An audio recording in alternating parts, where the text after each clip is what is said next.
5월 18일 수요일 삶의 기적을 일으키는 30분 예배를 시작하도록 하겠습니다. 하나님께서 오늘 우리에게 주신 말씀은 갈라디아서 1장 11절에서 17절까지 말씀입니다. 이 말씀 제가 봉독하도록 하겠습니다. 형제들아, 내가 너에게 알게 하노니 내가 전한 복음은 사람의 뜻을 따라 된 것이 아니니라. 이는 내가 사람에게서 받은 것도 아니요 배운 것도 아니요 오직 예수 그리스도의 계시로 말미암은 것이라.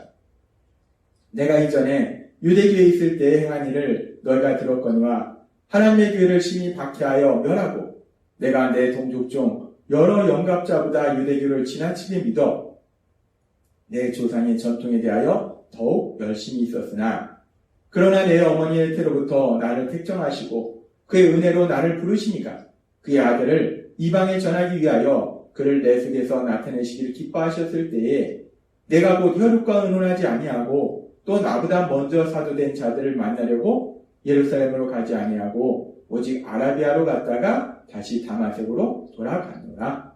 아멘. 오늘 이 시간 하나님께서 우리에게 주신 말씀을 듣기 전에 잠시 기도하는 시간 갖도록 하겠습니다. 하나님 아버지, 오늘도 어리석고 미련한 저희들, 언제나 저희의 욕심대로 살아가면서 스스로 고통 속에 들어가는 저희들, 그런 저희를 불쌍히 여기시고 사랑하신 하나님, 친히 저희를 만나주시고 오늘도 저희에게 말씀하여 주시니 감사합니다. 하나님 아버지, 오늘도 주시는 하나님의 말씀을 통해서 그렇게 어리석고 미련한 저희를 사랑하시는 하나님의 그 놀라우신 사랑, 그 크신 사랑을 다시 한번 기억하게 하시고 그 사랑을 믿게 하셔서 그 하나님을 믿음으로 담대히 세상을 살아가는 저희가 될 수 있도록 은혜 베풀어 주옵소서. 예수님의 이름으로 감사하며 기도드리옵나이다. 아멘. 오늘 말씀에 보면은 갈라디아서 1장 13절과 14절은 이렇게 말씀합니다. 내가 이전에 유대교에 있을 때 행한 일을 너희가 들었거니와, 바울 사도의 얘기. 내가 이전에 유대교에 있을 때, 즉 예수님을 믿기 전에 내가 어떤 삶을 살았는지 너희가 분명하게 들었다는 거예요. 근데 바울 사도는 그렇게 예수님을 믿기 전에 어떤 삶을 살고 있었는가? 하나님의 교회를 심히 박해하여 멸하고 내가 내 동족 중 여러 영갑자보다 유대교를 지나치게 믿어 내 조상의 전통에 대하여 더욱 열심히 있었습니다. 바울 사도는 예수님을 믿기 전 어떤 삶을 살았는가? 바울 사도는 성경에서 계속해서 자신이 예수님을 믿기 전 어떤 삶을 살았는지를 고백하고 있는데 이 갈라디아서 1장 13절에서도 분명하게 고백합니다. 하나님의 교회를 박해했다라고 얘기하잖아요. 하나님의 교회를 심히 박해하여. 그냥 단순히 박해한 것이 아니라 강력하게 박해하고 멸하고 그 하나님의 교회를 멸하기 위해서 열심을 했던 사람이 바울이라는 거예요. 바울은 그렇게 예수님 믿기 전에 하나님의 교회를, 예수님을 믿는 사람들을 강력하게 박해하고 멸하고 감옥에 가두고 죽도록 만들던 그렇게 악한 삶을 살고 있었다는 거예요. 그렇게 바울 사도는 예수님 믿기 전 그렇게 악한 삶을 살고 있었는데 죄를 지은 우리를 대신하여 십자가에 돌아가신 그 예수님을 믿는 사람들 강력하게 박해하고 감옥에 가두고 죽도록 만드는 그런 삶을 살고 있었는데, 근데 계속해서 갈라디아서 1장 15절은 이렇게 말씀합니다. 그러나 내 어머니로부터 나를 택정하시고 그의 은혜로 나를 부르시니가 라고 말씀합니다. 나는 그렇게 하나님의 교회를 심히 박해하고 멸하는 삶을 살고 있었는데, 나는 그렇게 예수님을 믿는 사람들을 강력하게 박해하는 그런 삶을 살고 있었는데, 그러나가 어떤 의미입니까? 그러나는 당연히 일어날 수 있는 어떤 결과가 아니라 우리가 생각하는 것과는 전혀 다른 일이 일어나는 것이 그러나예요. 지금 바울 사도는 얘기합니다. 나는 그렇게 악한 삶을 살고 있었는데, 그런데 하나님께서는 어떻게 하셨는가? 지금 말씀해 보니까 그러나 내 어머니의 태로부터 나를 택정하시고 그 은혜로 나를 부르시니까. 하나님 아버지께서는 그렇게 예수님을 믿는 사람들을 강력하게 박해하던 그 바울이 태어나기 전부터 바울을 하나님의 아들로 선택하시고 이제 예수님의 십자가 죽으심과 부활하심을 통해서 그 바울 사도를 하나님의 사랑받는 아들로 부르시더라는 거예요. 아들로 만들어주시더라는 거예요. 바울은 그 예수님을 믿는 사람들 박해하는 악한 삶을 살고 있었는데 그러나 하나님은 그런 바울을 하나님의 사랑받는 아들로 만들어주시더라는 겁니다. 그러면서 성경은 계속해서 말씀합니다. 갈라디아서 1장 16절 말씀. 그의 아들을 이방에 전하기 위하여 그를 내 속에 나타내시기를 기뻐하셨을 때에 라고 말씀합니다. 그렇게 예수님을 믿는 사람들을 강력하게 박해하던 그 바울을 죄에서 구원받아서 하나님의 사랑받는 아들로 만들어주셨을 뿐만 아니라 이제 오히려 그 바울을 통해서 예수님을 전하는 그런 사명 주시기를 기뻐하셨다는 거예요. 그냥 바울이 그 하나님의 아들이 되도록 허락하신 정도가 아니라 지금 이 말씀은 예수님을 믿는 사람들을 강력하게 박해했던 감옥에 가두고 잡아 죽이는 그런 악을 행하던 그 바울을 하나님께서 하나님의 아들로 삼으시고 그 바울을 통해서 그 예수님에 대해서 전하는 것을 기뻐하셨다라고 말씀한다는 거예요. 우리가 이 말씀을 보면 참으로 황당합니다. 예수님을 믿는 사람들을 박해하던 그 바울을 하나님의 아들로 만들어주시고 그 바울을 통해서 예수님을 전하도록 하신 것을 기뻐하신 하나님. 그러면서 이 바울이 단순히 예수님을 믿는 사람들을 박해한 것인가? 이 부분에 대해서 바울 사도가 다마섹 도상에서 예수님을 만났을 때 예수님께서는 바울 사도에게 이렇게 말씀하셨습니다. 사도행전 9장 4절부터의 말씀. 땅에 엎드러져 들음에 소리가 있어 이르시되 사울아 사울아. 바울이 예수님을 믿기 전 사울이라고 불렀습니다. 그래서 예수님이 말씀하시면 사울아 사울아 너가 어찌하여 나를 박해하느냐. 대답하되 주여 누구십니까? 이르시되 나는 너가 박해하는 예수라.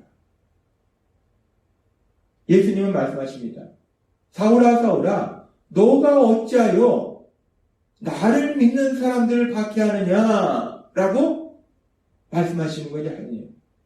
예수님은 분명히 말씀하십니다. 너가 왜 나를 박해하느냐. 나는 너가 박해하는 예수다 라고 말씀하시더라는 거예요. 그렇습니다. 바울 사도는 예수님을 믿는 사람들을 박해했는데 하나님 예수님께서는 말씀하실 때 예수님을 믿는 사람들을 박해하는 것은 바로 그 예수님을 박해하는 것이다 라고 예수님은 말씀하시더라는 거예요. 그렇다면 지금 바울 사도는 단순히 예수님을 믿는 사람들을 박해하는 것이 아니라 죄를 지은 우리를 대신하여 십자가에 돌아가신 그 예수님, 우리를 대신해서 자기 몸을 주신 만큼 그렇게 우리를 사랑하신 그 예수님을 믿지 않고 오히려 그 예수님을 박해하는 아주 엄청난 악을 행하는 아주 엄청난 죄인이었다는 거예요. 그러나 그런 죄인이었는데 그런 죄인인 바울 사도를 하나님께서는 하나님의 아들로 만들어주시고 그 바울 사도를 통해서 예수님에 대해서 전하는 것을 기뻐하셨다라고 말씀하시더라는 거예요. 우리는 오늘 이 말씀을 읽으면서 묵상하면서 사실 우리의 상식으로는 우리의 이성으로는 우리가 알고 있는 논리로는 도저히 이 말씀이 이해되지 않습니다. 아니 죄를 지은 우리를 대신하여 십자가에 돌아가실 만큼 그렇게 우리를 사랑하신 예수님인데 그렇게나 많이 우리를 사랑하신 예수님인데 그 예수님을 믿지 않고 오히려 그 예수님을 박해한 그 바울 사도를 하나님은 당연히 무서운 심판을 내리셔서 무서운 형벌을 주시는 것이 당연할 것 같은데 오히려 반대로 그러나 그 바울 사도에게 엄청난 은혜를 베풀어 주셔서 그 바울 사도를 하나님의 사랑받는 아들로 만들어 주시고 그 바울 사도를 통해서 그 예수님에 대해서 전하기를 기뻐하시더라는 거예요. 우리 상식으로는 도저히 이해할 수 없어요. 아니 하나님은 어떻게 해? 이렇게 악한 바울사도를 무서운 형벌을 내리시지 않고 오히려 반대로 하나님의 사랑받는 아들로 만들어주신 것을 기뻐하셨을까? 아니 어떻게 이런 일이 있을 수 있을까? 우리의 상식으로는 도저히 이해할 수 없어요. 근데 하나님께서는 이렇게 도저히 받을 수 없는 그 하나님의 은혜, 그 은혜를 체험한 바울사도, 그 하나님의 놀라우신 사랑을 체험한 바울사도, 그 바울사도를 통해서 우리에게 말씀하실 때 에베소 2장 1절부터 이렇게 말씀합니다. 그는 허물과 죄로 죽었던 너희를 살리셨도다. 하나님 아버지께서는 허물과 죄로 죽었던 우리를 살리셨다는 것. 바울사도만 하나님의 은혜 베풀어 주신 것이 아니라 우리 모든 사람을 살리셨다는 것. 그때에 너희는 그 가운데 생하여 이 세상 풍조를 따르고 공중의 권세 잡은 자를 따랐으니 곧 지금 불순종의 아들들 가운데 역사하는 영이라. 전에는 우리도 다 그 가운데서 우리의 육체의 욕심을 따라 지내며 육체와 마음이 원하는 것을 하여 다른 이들과 같이 본질상 진노의 자녀이었더니. 바울사도뿐만 아니라 우리 모든 사람은 사단의 거짓말에 속아서 내 욕심대로 살아갔던 본질상 진노의 자녀였다는 것. 진노의 자녀라는 것은 하나님의 무서운 진노, 그 하나님의 무서운 심판, 하나님의 무서운 형벌을 받을 수밖에 없는 그런 죄인이었다는 거예요. 우리는 모두 그렇게 죄인이었다는 거예요. 바울사도만 엄청난 죄를 지은 죄인이 아니라 우리 모두가 진노의 자녀였다는 거예요. 하나님의 무서운 진노의 대상, 하나님의 무서운 심판과 형벌의 대상이었다는 거예요. 우리는 그런 죄인이었다는 거예요. 그런데 성경은 계속해서 말씀합니다. 에베소 2장 4절 말씀. 공의를 풍성하신 하나님이 우리를 사랑하신 그 큰 사랑을 인하여 라고 말씀합니다. 근데 우리가 이 에베소 2장 4절의 말씀을 성경에 기록된 헬라어 원어로 보면 이 한글 성경에 빠져있는 아주 중요한 단어가 있어요. 어떤 단어가 있는가? 지금 공의를 풍성하신 하나님이라는 이 말씀 앞에 접속사가 들어가는데 헬라어 원어에는 접속사 그러나 라는 접속사가 들어간다. 우리는 그렇게 진노의 자녀였는데 본질상 진노의 자녀였는데 그러나 우리는 하나님의 무서운 심판을 받아야 될 무서운 형벌을 받아야 될 그런 존재였는데 그런 죄인이었는데 그래서 당연히 우리에게는 무서운 심판이 무서운 형벌이 내려질 수밖에 없다는 거예요.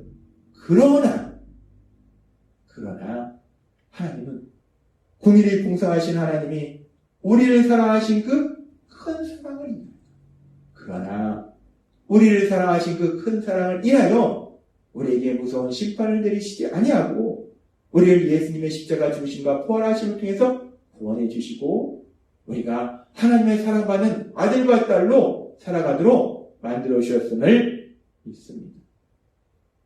하나님은 오늘 우리에게 말씀하십니다. 예수님을 박해하던 바울사도, 그렇게 악한 바울사도가 당연히 무서운 심판을 받아야 되는데 그러나 하나님은 그를 하나님의 사랑받는 아들로 만들어주시기를 기뻐하셨다는 거예요. 마찬가지로 우리 모두는 사단의 거짓말에 속아서 내 욕심대로 살아가다. 그래서 본질상 진노의 자녀였는데 무서운 심판을 받을 수밖에 없는 그런 죄인이었는데 그런 존재였는데 그러나 하나님의 크신 사랑을 통해서 하나님의 크신 사랑으로 인해서 우리가 무서운 심판을 받는 것이 아니라 하나님의 사랑받는 아들과 딸로 변화되는 놀라운 복을 누리게 되었다는 겁니다. 하나님은 오늘 우리에게 말씀하십니다. 우리가 그렇게 죄인이었음에도 불구하고 그러나 우리를 사랑하신 하나님의 크신 사랑은 우리에게 무서운 심판을 내리시지 하지 않고 우리가 하나님의 사랑받는 아들과 딸로서 하나님과 함께하는 하나님이 주신 놀라운 복을 누리는 그런 기쁨의 삶으로 인도하고 계심을 믿습니다.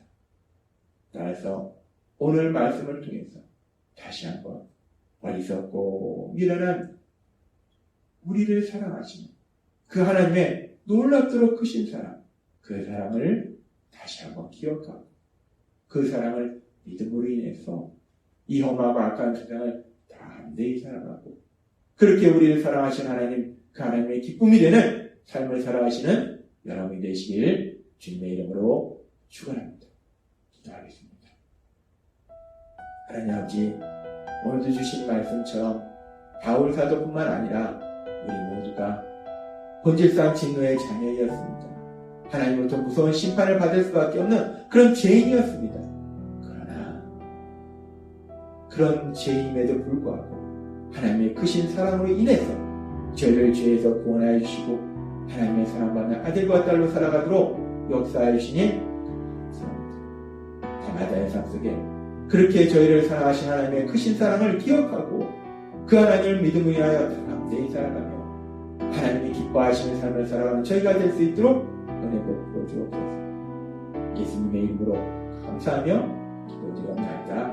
아멘. 이 시간도 하나님께서 우리 주신 말씀을 묵상하면서 조용히 기도하는 시간 갖도록